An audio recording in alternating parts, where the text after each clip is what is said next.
Yang mau jadi presiden si amat, si baduk, bodoh amat kita mah. Ya Bu, yang penting Pak keadaan aman, bisa kerja, makan cukup, anak bisa sekolah, rapi udah. Ada rezeki dikit, kawin lagi. Umpamanya ini, umpamanya.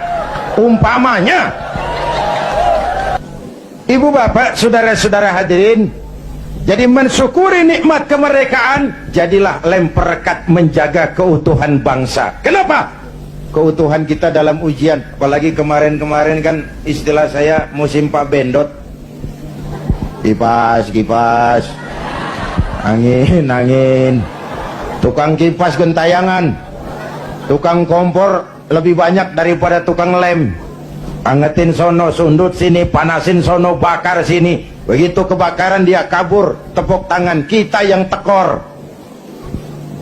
Hadirin yang saya hormati, padahal bangsa itu kayak gelas.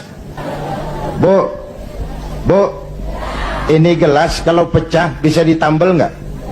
Nah, bangsa kayak gelas bang. Begitu pecah, nggak bakal bisa ditambal. Timur udah pisah dari Indonesia. Mimpi narik lagi Timur ke Indonesia. Mimpi. Kenapa? Gelas udah pecah, nggak bakal bisa ditambal. Uni Soviet, gelas besar, negara besar, bersama Amerika jadi polisi dunia, dihantam glasnost yang kebablasan, Gorbachev terpental, Soviet pecah jadi negara kecil berkeping-keping. Tidak mungkin menyatukan lagi Soviet. Kenapa? Gelas udah pecah, nggak bakal bisa ditambal. Jelas? Baru minum.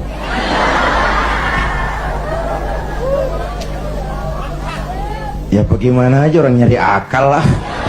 Usil banget, gue heran. Iya kalau datang minum kan gue malu amat. Mau minum aja pakai kelilingan dulu. Ayo, jangan biarkan Indonesia kita jadi gelas pecah. Jaga semangat kebersamaan. Beda boleh, marahan jangan. Bang, kaos lu hijau ya? Hijau gue.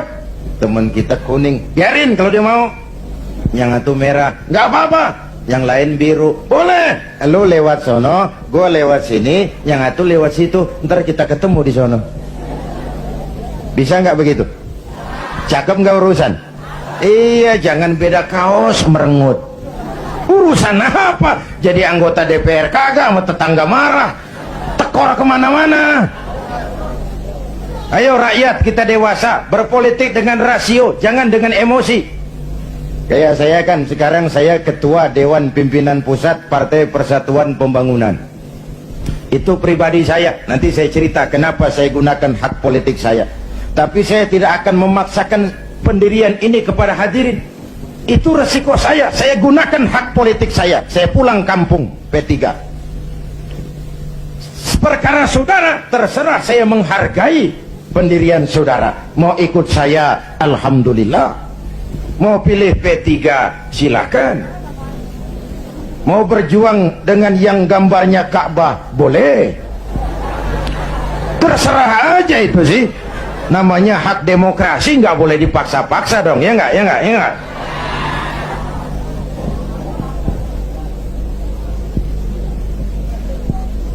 Jangan perbedaan dianggap permusuhan. Kerdil kita kalau beda dikit dianggap musuh.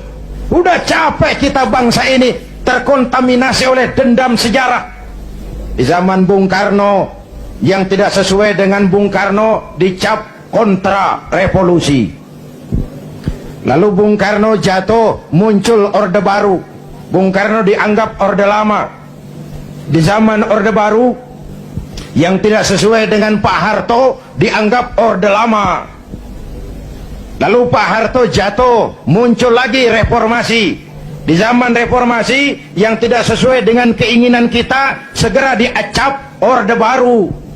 Kapan mau selesai? Kalau naik ini bantai itu, naik itu sikat ini, terkontaminasi oleh politik balas dendam. Tidak akan selesai urusan bangsa. Jelas? Ayo kita rukun yuk, kita kompak yuk, kita bersatu yuk, kita pulang yuk. Akibat krisis ekonomi muncul yang lebih mengerikan, krisis kepercayaan. 97 reformasi bergulir, mahasiswa turun ke jalan, Pak Harto lengser. Ini turunnya Pak Harto, Pak, Bu, saya punya 2 catatan penting. Pertama, betapa besar arti kepercayaan. Ini kan PDIP sama P3 lagi dapat kepercayaan, jadi orang nomor 1 dan nomor 2 di Indonesia. Nyari kepercayaan berat, menjaga kepercayaan lebih berat. Kalau dipikir-pikir, Pak Harto kok bisa turun? Apa nggak punya duit? Banyak. Apa nggak didukung tentara? Oh, sebagai presiden dia panglima tertinggi ABRI, Pangkostrat mantunya. Kok turun? Jawabannya tidak dipercaya. Tidak dipercaya. Nih pelajaran nih. Nggak punya duit bisa minjam, nggak punya beras bisa minta, nggak dipercaya turun.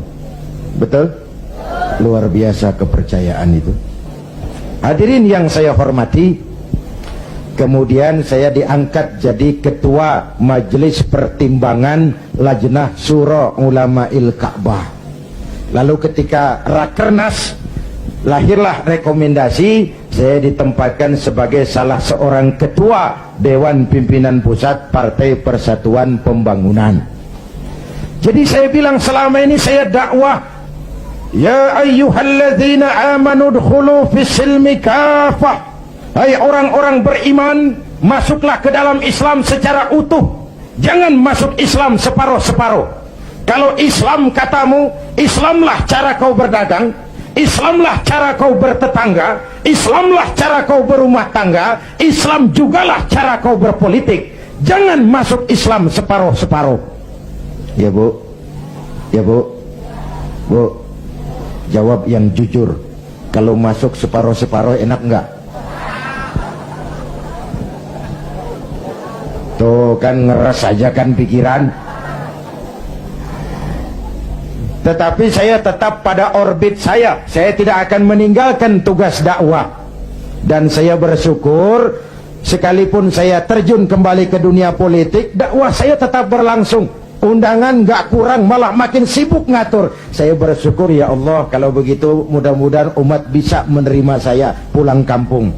Dan kalau sekarang P3 pada kabinet ini mampu meraih wakil presiden, kenapa tidak pemilu tahun 2004 kita raih kursi presiden?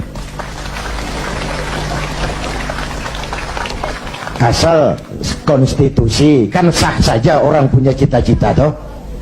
Nah sekarang partai gurem yang kagak dapat suara aja pada minta kursi menteri. Ini tukang kursi lagi laris nih. Partai gurem yang kagak dapat pemilih pakai minta kursi juga, emang urusan apa? Kursi laku banget. Dianggap kapling pembagian rezeki. Innalillahi. Ini kerja bakti, peras keringat, cuci piring. Negara lagi bangkrut, Indonesia lagi sakit, Ibu Pertiwi meratap berlinang air mata. Kalau cuma pada mau cari rezeki, maling tembak lagi tuh. Negara makin terpuruk. Ibu bapak hadirin yang saya hormati, karena itu kita doakan Bu Mega dan Pak Hamzah mampu melaksanakan amanat rakyat. Amin ya Rabbal Alamin. Dan kita semua rakyat tetap menjaga kebersamaan, persatuan, kerukunan, dan kekompakan. Perbedaan jangan dianggap permusuhan.